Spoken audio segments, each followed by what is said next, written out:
गुरवे नमः. सद्गुरु सिद्धेश्वर लिंगेश्वराचार्य महाराज यांच्या चरणी नतमस्तक होऊन व तसेच आमचे वेदगुरु वेदांताचार्य शिवाचार्य रत्न सद्गुरु श्रीलिंग शिवाचार्य महाराज पत्रकार यांच्या चरणी नतमस्तक होऊन मी माझ्या वाणीला सुरुवात करतो. सीता आणि चिंता याच्यात फक्त एका अनुस्वाराचा फरक आहे. सीता ही सजीव निर्जीव व्यक्तीला लागते आणि चिंता ही सजीव व्यक्तीला चिंता देऊन होतो. तर आपण सर्वजण इथं दिली काढलं आपण चिंता करायची नाही. चिंता केल्यावर चिंता आपल्याला जवळ मारली. आणि एक उदाहरण दिल्लीत आल्यावर बाबा तर मग आमचं असं दिल्ली गेला घरी गेल्या तर असंच एका आजी बसल्या होत्या एका मूर्तीमध्ये बाहेर. तर ते गोंधळच घेत होत्या.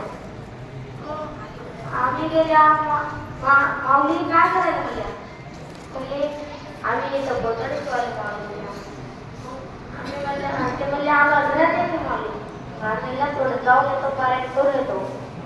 मग ते मला बरं आम्ही जेव्हा आत गेलो तेव्हा संध्याकाळची कमाल तिथं मग गेल्यावर ते आधी हुडकूला आतमध्ये घराच्या काहीतरी हुडकू लागल्या.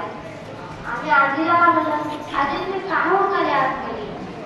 तर आजी म्हणल्या आम्ही सकाळी जे सुई आम्ही सुई लागलो ती सुई भेटायला गेली ती सुई हुडकालो.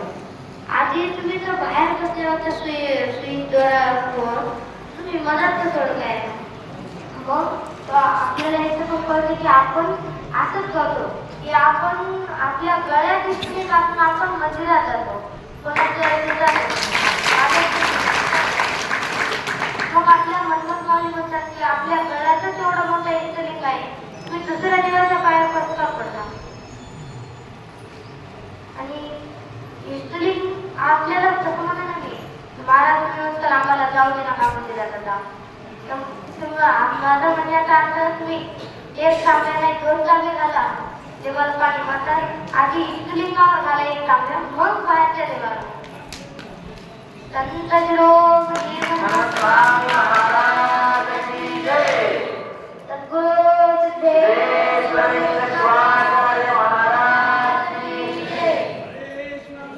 सिद्धेश्वर महाराज की जय.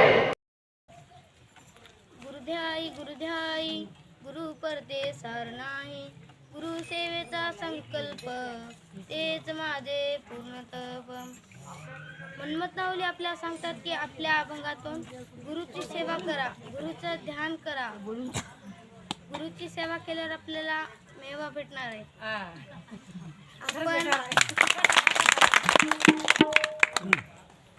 आपण सर्वजण दिंडीत आलो आपल्या मनात काय असते घरीच ध्यान. घरी कोण कसं आहे आपलं कोणी काही चोरलं का. मग आपल्या मनमत मला सांगतात की दिंडीमध्ये आल्यावर गुरुचं ध्यान करा. आणि एक उदाहरण देतो मला. एक साधू असंच तपस्या करत होते की तेव्हा एक मनुष्य आला. तर तुम्हाला साधू उठून काय करता उठा उठा पटकन उठा. मग तेव्हा साधूची पूजा करायची भंग झाली. मग तेव्हा साधू त्याला म्हणले जा मी तुला श्राप देतो की आता तू राक्षस होतील. तो मग राक्षस म्हणाला साधू मला माफ करा मला हे करा मी अज्ञानी होतो मला माफ करा. मग साधू म्हणले मी काय तुला काय हे करू शकत नाही वापस घेऊ शकत नाही. मग तुला मी एक हे देतो की तू जेव्हा असंच कोणत्या दिंडीत समजा कोणत्या शिवभक्त जर भजन करत असेल तर त्याचा जर तू त्या भजन करता तू जर त्या कानावर ऐकला असू द्या तर मग तू आपल्या मनुष्य रूपात येशील. मग तो इकडं तिकडं भटकत फिरत होता. मग तो एका गावात गेला तर त्याला बघून सगळे भिवून पळून जावं लागले. तो मला भिवू नका भजन ऐकू ते त्याला भिवून पळून गेले. आणि तो लढत एका जंगलात तिथंच होतं शिव मंदिर. तिथं 3 साधू भजन म्हणत होते. तर मग तेवढ्यात तो आला आणि त्याला बघून वेदात पळाले. तो म्हणाला तुम्ही खा नाही तुम्ही भजन करा नाही तर मी तुम्हाला खाऊन टाकेन. तो 3 साधू भीत भजन करत होते. मग तेवढ्यात ते मनुष्य रूपात आला. मग साधू म्हणाले तू राक्षस कसा होता, राक्षस कसा झालता. तेच असंच एका साधून मला श्राप दिलता की तू हे होशील, राक्षस होते.